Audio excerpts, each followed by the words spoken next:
Video को like, share और subscribe करना मत भूलिएगा ताकि जैसे ही कोई वीडियो नया आता है आप तक पहुंच जाए।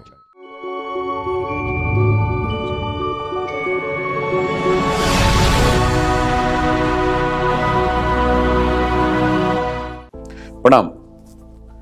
चलिए, ज्योतिष के जो विचार होते हैं उसमें आमतौर पर आदमी शादी ब्याह प्रेम संबंध और इन सब चीज़ों पर आकर रुक जाता है। बट आज हम थोड़ी सी भारत की बात करते हैं कि आने वाले समय में भारत किस तरह से आगे बढ़ने वाला है।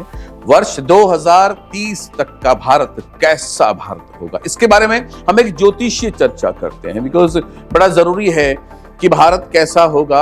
अगर हम आज इस बात को डिस्कस कर रहे हैं तो देखने वाले जो लोग हैं उन लोगों के दिमाग में भी इस चीज को करने के प्रति विचार उत्पन्न हो गए हैं। भारत की बात करें, भारत टेक्नोलॉजी की बात करते हैं। सबसे पहले टेक्नोलॉजी में भारत बहुत जबरदस्त तरीके से आगे बढ़ने वाला है, इसमें कोई दो राय नहीं है।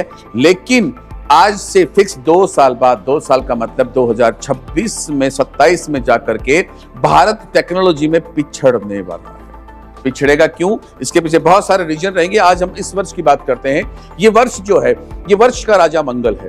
मंगल का संबंध जो है, अगर हम बात करते हैं कलर से तो लाल रंग को रिप्रेजेंट करता है, यूं बात करते हैं तो पावर की बात करता है। इस वर्ष जबरदस्त पावरफुल होने वाला है भारत। अगले आने वाले साल में भी भारत बहुत पावरफुल होने वाला है। लेकिन भारत को पीछे छोड़कर कुछ देश टेक्नोलॉजी में भारत से आगे जाएंगे, जिसके चलते भारत को बाहर से दोबारा से टेक्नोलॉजी को या टेक्नोलॉजी बनाने वाले इंजीनियर्स को या आईआईटीएंस को इनवाइट करना पड़ेगा, या अपने ही क्षेत्र में कुछ इस तरह की कोशिशें करनी पड़ेंगी, जिसके चलते भारत टेक्नोलॉजी में अपने आप को एक जगह पर साबित कर पाएगा। चिकित्सा क्षेत्र की बात करते हैं, क्योंकि चिकित्सा क्षेत्र में भारत शुरू से ही बहुत आगे रहा है, इसमें कोई दो राय नहीं है। आने वाले समय में भारत में जो भी पेंडेमिक्स आने वाले हैं उन लोगों के लिए अग्रिम रूप से ही कुछ ऐसी चीजें इजाद कर ली जाएंगी जिनके वैक्सीनेशन करने से या जिनको जो है वैक्सीनेट होने के बाद वो जितने भी पेंडेमिक्स आने वाले हैं उनमें से कुछ पेंडेमिक्स की जो स्थिति भांपने के बाद हम उस चीज से बचने में सक्षम हो जाएंगे। लेकिन भारत में डिप्रेशन और कैंसर जैसे रोग जरूरत से ज्यादा फैलने वाले होंगे। इसकी वजह क्या होगी? अगर आज हम एक छोटी सी चीज देखते हैं, कैंसर के पीछे का रीजन देखिए, रीजन जो भी होगा, हम इन्वायरमेंटल स्टडीज की बात करते हैं। जहां जहां पर कोहरा आता है, कोहरा आप देखिए जहां भी आया, शुरू से आप पाकिस्तान देखिए, पंजाब देखिए, आपका जो है हरियाणा देखिए, यहाँ पर जो है कोहरा आता था, और कोहरा जहां जहां पर आता रहा वहां वहां पर उसने कैंसर नामक बीमारी को फैलाया है।